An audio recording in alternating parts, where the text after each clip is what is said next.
Si è concluso sabato scorso con la tappa di Villa Massargia il viaggio per il 2018 di Frimmos, il progetto ideato dalla Fondazione Maria Carta con l'obiettivo di sensibilizzare i cittadini e le istituzioni sul fenomeno dello spopolamento che investe piccoli centri e intere aree della Sardegna. Il titolo della giornata era Parlano le radici, elementi che costituiscono il legame con la terra che accoglie l'individuo.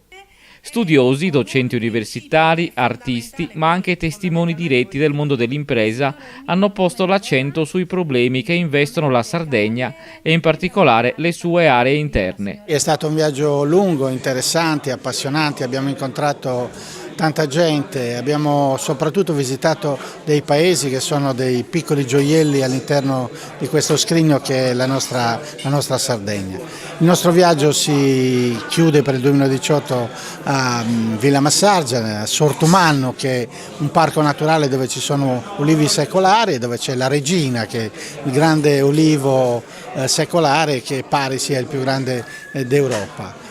Tanta musica, tante testimonianze, tanto affetto soprattutto alle persone che sono venute a trovarci in questi mesi, perché siamo partiti già da marzo. Continueremo nel 2019 comunque andare ad accendere dei piccoli fuochi in quelle località dove davvero il fuoco si sta spegnendo, si sta spopolando la nostra terra. Dobbiamo pian pianino tentare di arginare questo fenomeno, magari tentare di ripopolarla. La musica ci ha unito, continuerà ad unirci e spero che da questa esperienza qualcuno possa trarre così dei vantaggi per poter magari mettere in atto alcune idee che le nostre testimonianze in questi mesi hanno portato in occasione di Frimmos.